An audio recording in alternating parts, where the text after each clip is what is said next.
You know, I honestly planned on getting in here, recording, trying to start the car, but she was so dead that I had to actually use, like old school, had to use the key to unlock the door. She was dead. Hey, hi, how's it going, everybody? It's Dr. Goat here once again, back with another Car Talks. Today, we are in my Subi. If you're new to the channel, which I'm assuming you more than likely probably are, maybe not, but this is my 2012 Subaru WRX hatchback. I have not driven it in over a month, and yeah, the whole point of this Car Talks wasn't for me to be driving in my shop truck the whole time. My thought with it was to have fun in the Subi and the GTO, on my Harley, on my little electric dirt bike, and record there. So, just because I like having fun and I like trying to help people. So, I wanted to ask you guys something. If you're in a relationship, or, gosh, maybe even, I guess it doesn't have to be a relationship, does it? I'm just looking at it that way because of my personal experience. But do you ever have people telling you that you're a narcissist? Do you ever have people that will do something that they know really bothers you and they like really push at you? Really, they know how to get you going. They really push at you until the point that you flip out and go off on them, and then they sit there acting all surprised and like, oh my gosh, look at how mean you are. Because if you do, that is something that, with all my looking into narcissism after my last relationship there, that is something called reactive abuse. So basically what that is like I'm saying here, people will push you. They know how to push you, especially, if they're a narcissist here. They really know how to manipulate you, and they know what gets you going. And to fit their narrative that they like to portray to the outside world of you being the toxic one in the relationship, they will push you until you flip out, yell at them, and cause a whole big scene.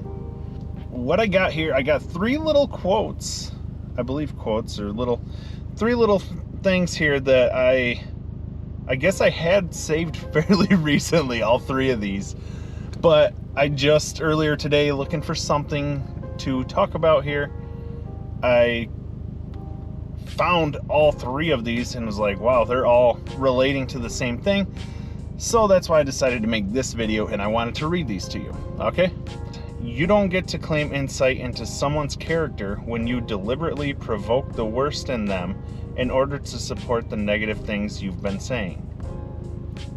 What I've been saying about narcissists and the way they like to portray themselves to the outside world. They like to push and provoke you to get out the worst of you. The yelling, the screaming, the name calling, all of that. Number 2, narcissists will manipulate you into thinking you're the narcissist, because when you're triggered, you yell and get angry. But this is actually called reactive abuse and is done intentionally so they can tell people on the outside looking in, you see, they're the one abusing me. And finally here, reactive abuse happens when someone pushes you until you act out of character. Then they shame you for your reaction. If you hold a match to a candle, sooner or later it will start to burn. And that's really what I would say reactive abuse is. You can be generally a very nice person, well-intentioned, don't typically start arguments or yell or name call or any of that, and the narcissist or the manipulator, whatever you want to call it, this person, because they want to portray you as the bad guy and them being the good, more than likely this happens after they've cheated on you or they've done things and you've kind of outwardly said it to other people.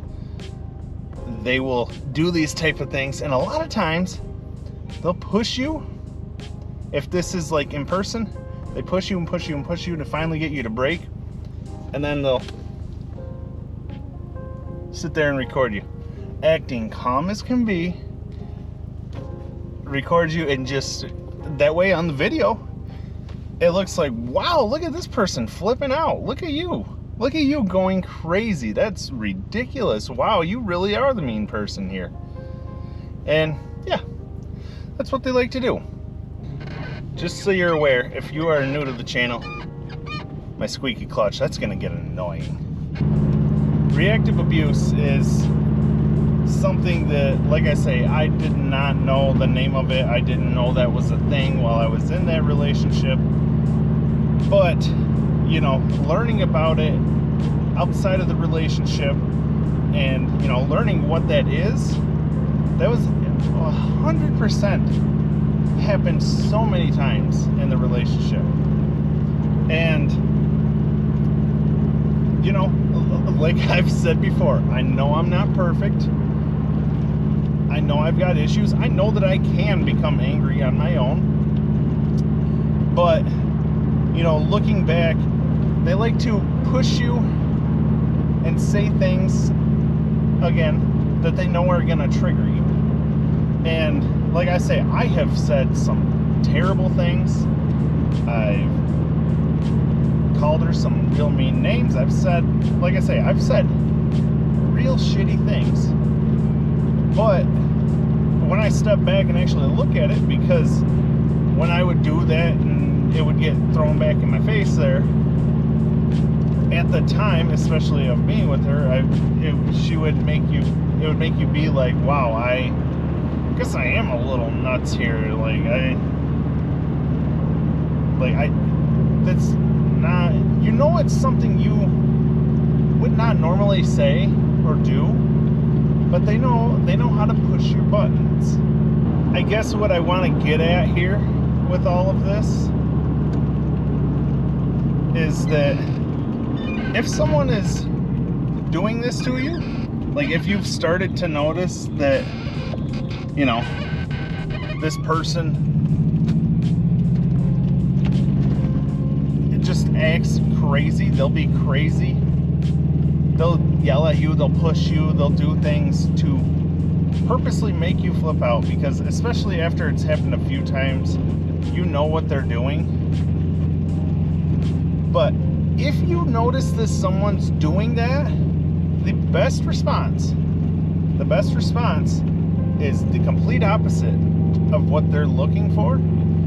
And it's going to be something that's going to, like, confuse them, especially if you have flipped out back on them before. It's going to confuse them, and it's also, if you repeatedly don't do the yelling, they're going to look somewhere else to get a reaction. And the best thing to do is to not acknowledge it. Not acknowledge it, or if you are in person with them, you just say, okay, yep, you're right. Best way to deal with a narcissist is to just agree with them. Tell them they're right. You're always right. You're perfect. Yes, I'm always the one that screws this up. Now, don't get it twisted here. You don't have to believe any of that. That is just a way to not continue, because the narcissist is going to keep you going in a loop if you keep arguing back with them. They're going to just drag this on. They're going to keep going until you either get so frustrated you flip out, or you just stop responding to it at all. Yeah, if you are in person with this manipulator, this person that's trying to get you to react here, best thing to do is agree with them and just try to get away from the situation. If they are texting or calling you, do not answer the call.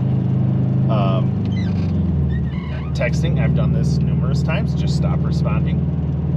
They may continue to text you a few more times. More than likely, at least what's happened in my case quite a bit, is I'll stop responding. A little while later, well, not very long later, 10 minutes or so maybe later, they will message again. Sometimes a long message, sometimes not, but just still flipping out on you, saying, you know, you need to grow up, you need to do this, and I wish you would just do this so that we could solve this, and then you don't respond to that, and then eventually it gets to why won't you talk to me? Why won't you answer me? There's a reason. There's a reason. I'm not looking for that drama.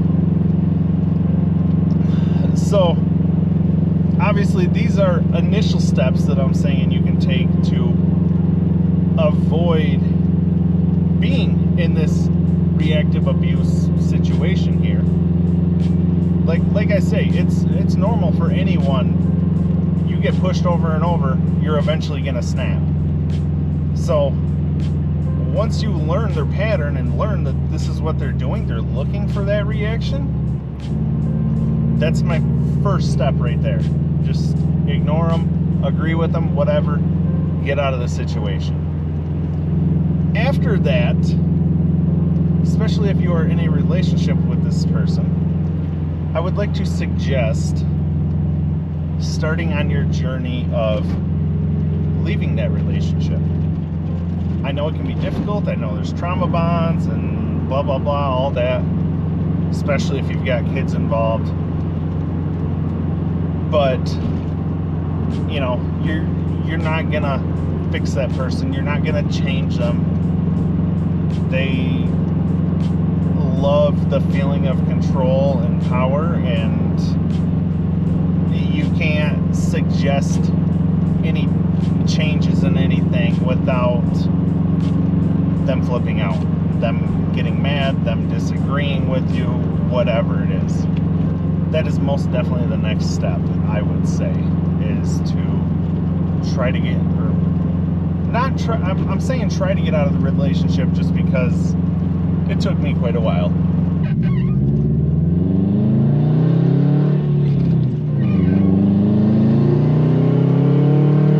I would like to get on it once or twice for you guys, but my radio will literally fall out of the dash.